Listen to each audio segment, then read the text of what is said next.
Hi, hello, welcome to Neon Light channel. நான் உங்கள் அத்தா. நாம இன்னைக்கு 10th standard nuclear physicsல uses of radioactivity அதை பத்தி பார்க்க போறோம். nuclear physicsல நிறைய parts நம்ம பார்த்திருக்கோம். இது வரைக்கும் 6 part பார்த்திருக்கோம். இது 7th part இது.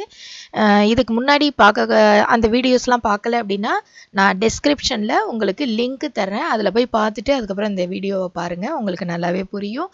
இது வரைக்கும் subscribe பண்ணல அப்படின்னா மறக்காம subscribe பண்ணிக்கங்க. வாங்க வீடியோக்குள்ள போலாம்.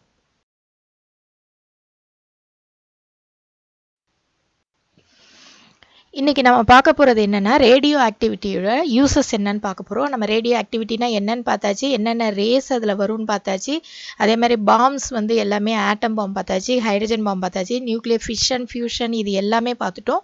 இன்றைக்கி நம்ம பார்க்க போகிறது ரேடியோ ஆக்டிவிட்டியோட யூசஸ் பற்றி பார்க்க போகிறோம். சாதாரணமாக பார்த்தீங்க அப்படின்னாக்கா ரேடியோ ஆக்டிவிட்டி நடக்கிறதுனால நமக்கு என்ன கிடைக்கிது, ரேடியோ ஐசோடோப்ஸ் நமக்கு கிடைக்கிது. இந்த ரேடியோ ஐசோடோப்ஸ் அப்படிங்கிறது நிறைய ஃபீல்டில் இது யூஸ் ஆகுது. அது என்னென்ன ஃபீல்டு நம்ம சாதாரணமாக நினைப்போம் ரேடியோ ஆக்டிவிட்டி ரேடியேஷன் அப்படின்னாலே கெடுதல் நினைப்போம். கெடுதல் அப்படின்னாலும் கூட இதில் ஒரு சில ரேடியோ ஐசோடோப்ஸ்னால நமக்கு நன்மைகளும் உண்டு. அந்த யூசஸ் என்ன அப்படிங்கிறது தான் நம்ம இன்னைக்கு பார்க்க போகிறோம். எந்தெந்த ஃபீல்டில் அது யூஸ் ஆகுது அப்படின்னு பார்த்தீங்கன்னா மெடிசின், அக்ரிகல்ச்சர், இண்டஸ்ட்ரி, ஆர்கியலாஜிக்கல் இது எல்லாமே யூஸ் ஆகுது. இப்போ மெடிசினில் பார்த்தீங்க அப்படின்னா கேன்சருக்கெல்லாம் நம்ம பார்க்கும்போது நிறைய அயோடினை வச்சுலாம் ட்ரீட் பண்ணுறாங்க. அது உங்களுக்கே முதலையே படிச்சிருப்பீங்க நீங்கள். மருத்துவத்துறையில் விவசாயத்துறையிலையும் அதே மாதிரி தான் பாஸ்பரஸ் எல்லாம் யூஸ் பண்ணுறாங்க. அதே மாதிரி பார்த்தீங்க அப்படின்னாக்கா தொழில்துறையிலையும் யூஸ் பண்ணுறாங்க. ஆர்கியலாஜிக்கல் அப்படின்னாக்கா நம்ம தொல்லியல் துறையிலையும் என்ன செய்கிறாங்க யூஸ் பண்ணுறாங்க. அதை பற்றி தான் நம்ம இந்த வீடியோவில் டீப்பாக பார்க்க போகிறோம். இப்போ இதில் பார்த்தீங்கன்னா ஃபஸ்ட்டு நம்ம பார்க்க போகிறது அக்ரிகல்ச்சர் பார்க்க போகிறோம். இந்த அக்ரிகல்ச்சரில் பார்த்தீங்க அப்படின்னாக்கா பாஸ்பரஸ் P32 இது ஒரு இம்பார்ட்டண்ட்டான ரேடியோ ஐசோடோப் அக்ரிகல்ச்சரில். இது என்ன செய்யுது அப்படின்னாக்கா பயிர்களோட வளர்ச்சிக்கு உதவுது. அதாவது ப்ரொடக்டிவிட்டி ஆஃப் கிராப்ஸை இன்க்ரீஸ் பண்ணுது, பயிர்களோட விளைச்சலை அதிகப்படுத்துது. இது எப்படி அதிகப்படுத்துது அப்படின்னு பார்த்தீங்க அப்படின்னாக்கா ரேடியோ ஐசோடோப்லேருந்து வரக்கூடிய அந்த ரேடியேஷன்ஸ் என்ன பண்ணுதுன்னா பூச்சிகளை, அந்த தேவையில்லாத அந்த பாரசைட்ஸ் இது எல்லாத்தையும் என்ன செய்யுது, அழிக்குது. அதுக்கப்புறம் பார்த்தீங்க அப்படின்னாக்கா வேஸ்டேஜ் இல்லாமல் அக்ரிகல்ச்சர் ப்ராடக்ட்ஸில் வேஸ்டேஜ் இல்லாமல் இது என்ன செய்யுது, பாதுகாக்குது. புரியுதா உங்களுக்கு? அதாவது ரேடியோ ஐசோடோப்பில் இருந்து கிடைக்கக்கூடிய ரேடியேஷன்ஸ் என்ன செய்யுதுன்னா இன்செக்ட்ஸ், பாரசைட்ஸ் இதெல்லாம் கொல்லுது. அதனால நமக்கு பயிர்களோட விளைச்சல் அதாவது ப்ரொடக்டிவிட்டி நமக்கு அதிகமாக கிடைக்கிது. அதுக்கப்புறம் பார்த்தீங்க அப்படின்னா ஒரு சில தானியங்களை நம்ம சேமித்து வைக்கணும்னு வச்சுக்கோங்க. ஒரு சில தானியங்களை நம்ம சேமித்து வைக்கணும் அப்படின்னாக்கா இதில் கம்மியான அளவில் நம்ம இந்த ரேடியேஷன்ஸை அது மேலே எக்ஸ்போஸ் பண்ணோம் அப்படின்னாக்கா அது அதோட நார்மல் லைஃப்பில் அதோட டைம் அது என்ன செய்யும், கொஞ்சம் ஃப்ரெஷ்னஸ் கொஞ்சம் அதிகமாக இருக்கும், வீணாக போகாமல் கொஞ்சம் நாளைக்கு அதிகமாக இருக்கும். அதனால அதோட ஸ்டோரேஜ் டைம் என்ன செய்யலை, அதிகப்படுத்துது. இப்போ அடுத்து பார்த்தீங்க அப்படின்னாக்கா ஆனியன்ஸில், பொட்டேட்டோஸில் இந்த மாதிரி விஷயத்துலலாம் சீக்கிரமாக வீணாக போகாமல் இருக்கிறதுக்காக என்ன செய்கிறாங்க, அதாவது முளைச்சி வராமல் ஸ்ப்ரவுட்டிங் ஆகாமல் முளைச்சி வராமல் இருக்கிறதுக்காக இதை என்ன செய்கிறாங்க, ரொம்ப ஸ்மால் டோசஸ் அளவுக்கு இதை என்ன செய்கிறாங்க, கொடுக்குறாங்க. இந்த மாதிரி அக்ரிகல்ச்சரில் ரேடியோ ஐசோடோப்ஸ் நிறைய இடத்துல என்ன செய்யுது, யூஸ் ஆகுது. இப்போ அதே மாதிரி பார்த்தீங்கன்னா மெடிசின் அதாவது மருத்துவத்துறையில் என்னென்ன மாதிரி யூஸ் ஆகுது, இது 2 விதமாக யூஸ் ஆகுது. என்னென்னு பார்த்தீங்கன்னா டயக்னாசிஸ்க்கு, தெரப்பிக்கு. டயக்னாசிஸ்னால் உங்களுக்கு தெரியும், நம்ம ஒரு ஏதாவது ஒரு நோய் இருக்கா அப்படின்னு சொல்லி நம்ம கண்டறியறதுக்காக செய்யப்படுற டயக்னாசிஸ்லையும் சிகிச்சை முறை 2லையுமே இது என்ன செய்யுது, பயன்படுது.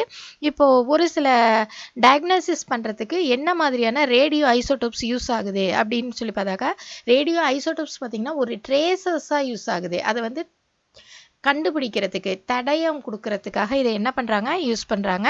இப்போ இது பார்த்தீங்கன்னாக்கா பிளட்டில் பிளட் சர்க்குலேட் ஆகிட்டே இருக்கு இல்லையா பாடியில், அந்த பிளட் எங்கேயாவது தடங்கல் ஆகுதா அப்படிங்கிறத அந்த டிஸார்டரை கண்டுபிடிக்கிறதுக்கு இதை என்ன செய்கிறாங்க, யூஸ் பண்ணுறாங்க. அதுக்கப்புறம் பார்த்தீங்கன்னா போன் மெட்டபாலிசத்தில் இருக்கக்கூடிய குறைகளை கண்டுபிடிக்கிறாங்க. நெக்ஸ்ட்டு பார்த்தீங்க அப்படின்னாக்கா எங்கேயாவது கட்டிகள் இருக்கா அப்படிங்கிறத அந்த எந்த பர்டிகுலர் இடத்துல இருக்குங்கிறத கண்டுபிடிக்கிறதுக்கு இந்த ரேடியோ ஐசோடோப்ஸை யூஸ் பண்ணுறாங்க. டியூமர்ஸ் அப்படிங்கிறது பெரும்பாலும் மூளை கட்டிகள் இந்த மாதிரி இருக்கிறதெல்லாம் கண்டுபிடிக்கிறதுக்கு என்ன செய்கிறாங்க, ரேடியோ ஐசோடோப்பை யூஸ் பண்ணுறாங்க. இப்போ நெக்ஸ்ட் பார்த்தீங்க அப்படின்னாக்கா ஒரு சில ரேடியோ ஐசோடோப்புக்கான எக்ஸாம்பிள்ஸ் அப்படின்னு பார்த்தீங்கன்னாக்கா இந்த மாதிரி ட்ரேசஸாக யூஸ் ஆகுது ஹைட்ரஜன், கார்பன், நைட்ரஜன், சல்ஃபர் இந்த மாதிரி இருக்குது. இதெல்லாம் வந்து நம்ம என்ன செய்யலாம், ரேடியோ ஐசோடோப்ஸாக பயன்படுத்தலாம். நெக்ஸ்ட் பார்த்தீங்க அப்படின்னா மருத்துவத்துறையில் பயன்படுத்தக்கூடிய யூஸ் பண்ணக்கூடிய முக்கியமான ரேடியோ ஐசோடோப்ஸ் பற்றி நம்ம பார்க்க போகிறோம். இதுதான் உங்களுக்கு 1 word 2 marks இந்த மாதிரி கொஸ்டின்லலாம் உங்களுக்கு வரும். இது என்ன ஐசோடோப், அது என்ன யூசஸ், அது மட்டும் நீங்கள் பார்த்துக்கிட்டிங்கன்னா அதில் போதுமானது. இப்போ ரேடியோ சோடியம் அப்படிங்கிறது Na24 அப்படிங்கிறது ரேடியோ சோடியம். இது வந்து எதுக்கு யூஸ் ஆகுது அப்படின்னாக்கா ஹார்ட்டோட ஃபங்க்ஷனுக்கு இது என்ன செய்யுது, யூஸ் ஆகுது. அதே மாதிரி ரேடியோ அயோடின் அப்படிங்கிறது காய்டரை க்யூர் பண்ணுறதுக்கு யூஸ் ஆகுது. அதே மாதிரி ரேடியோ அயன் அப்படிங்கிறது Fe59 அப்படிங்கிறது 59 இது வந்து ரேடியோ அயன் அப்படின்னு சொல்லப்படுது. இது வந்து என்ன செய்யுது அப்படின்னாக்கா அனீமியா இருக்கா, அதாவது இரத்த சோகை இருக்கா அப்படிங்கிறத டயக்னோஸ் பண்ணுறதுக்கு கண்டறியறதுக்கும் அதே மாதிரி அதை க்யூர் பண்ணுற ட்ரீட்மெண்ட்லேயும் ரேடியோ அயன் வந்து என்ன செய்யுது, யூஸ் ஆகுது. ரேடியோ பாஸ்பரஸ் P32 இது எதுக்கு யூஸ் ஆகுது அப்படின்னு பார்த்தீங்கன்னாக்கா ஸ்கின் டிசீசஸ் தோல் வியாதிகளோட ட்ரீட்மெண்ட்டில் குணப்படுத்துறதுக்கு இது பயன்படுது. அதே மாதிரி பார்த்தீங்கன்னா ரேடியோ கோபால்ட்டுங்கிறத நம்ம CO அப்படின்னு குறிப்போம். CO60 இது வந்து என்ன செய்யுது, அதே மாதிரி ஸ்கின் கேன்சர் தோலில் ஏற்படக்கூடிய அந்த புற்றுநோய்களுக்கான ட்ரீட்மெண்ட்டில் ரேடியோ கோபால்ட்டும் ரேடியோ கோல்டும் பயன்படுது. கோல்டுக்கு சிம்பிள் என்ன, AU 198, CO60 AU 198 இது ரெண்டுமே என்ன செய்யுது, ஸ்கின் கேன்சருக்கான ட்ரீட்மெண்ட்டில் யூஸ் ஆகுது. இதில் கொடுத்துருக்கக்கூடிய இந்த நம்பர்ஸ்லாம் நம்ம கரெக்டாக சொல்லணும். நம்பர்ஸ் கரெக்டாக இல்லை அப்படின்னா சாதாரண சோடியம்னா Na மட்டும் எழுதுவோம். நம்ம ஐசோடோப்புன்னு வரும்போது அதை என்ன செய்யணும், Na24 அப்படின்னா 24 தான் போடணும். இந்த நம்பரில் எந்த மிஸ்டேக்கும் வந்துடக்கூடாது. அதே மாதிரி அயோடின் I131 அப்படின்னு எழுதணும். அயன் 59 அப்படின்னு எழுதணும். P32 இது பக்கத்துலேயே எழுதக்கூடாது, மேலே வரும். இது டைப் பண்ணும்போது உங்களுக்கு சேர்ந்த மாதிரி வந்திருக்கு. ஓகேங்களா. கோபால்ட் CO60 அதே மாதிரி கோல்டு AU 198 இது எல்லாமே ரேடியோ கோபால்ட் ரேடியோ கோல்டு, ஏன்னா ரேடியோ ஐசோடோப்புங்கிறதுனால நம்ம சேர்த்து சொல்கிறோம். ஓகே, புரியுதா உங்களுக்கு. இப்போ அடுத்து பார்த்தீங்கன்னா இதே மாதிரி பார்த்தீங்கன்னாக்கா சர்ஜிக்கல் டிவைசஸ், அதாவது நம்ம சாதாரணமாக டாக்டர்ஸ்லாம் யூஸ் பண்ணக்கூடிய அந்த சர்ஜரிக்கு யூஸ் பண்ணக்கூடிய அந்த பொருள்கள்லாம் இருக்குது இல்லையா, சிஸ்ஸஸ் அந்த மாதிரியெல்லாம் இருக்குது இல்லையா, அந்த மாதிரி டிவைசஸில் அதை ஸ்டெரிலைஸ் பண்ண, அதை சுத்தப்படுத்த அதுக்கு என்ன செய்கிறாங்க, இதை அதில் இருக்கக்கூடிய ஜெர்ம்ஸு மைக்ரோப்ஸு இதெல்லாம் நீக்கிறதுக்கு என்ன செய்கிறாங்க, இந்த ரேடியேஷன்ஸை யூஸ் பண்ணிக்கிறாங்க. அப்போது எந்த அளவுக்கு ரேடியோ ஐசோடோப்ஸ் அப்படிங்கிறதும் ரேடியோ ஆக்டிவிட்டி அப்படிங்கிறதும் எந்த அளவுக்கு நமக்கு மருத்துவத்துறையில் பயன் தருதுங்கிறத நீங்கள் புரிஞ்சிக்கலாம்.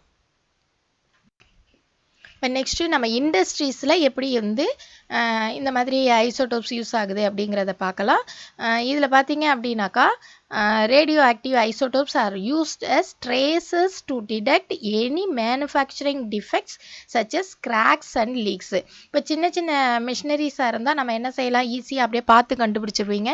பெரிய பெரிய மிஷினரிஸ் மேனுஃபேக்சரிங் இண்டஸ்ட்ரிக்கெல்லாம் போனீங்க அப்படின்னாக்கா மிஷினரிஸ்லாம் ரொம்ப பல்காக இருக்கும், நம்மளால் கண்டுபிடிக்கிறது கொஞ்சம் கஷ்டமாக இருக்கக்கூடிய விஷயங்கள்லாம் இருக்குது.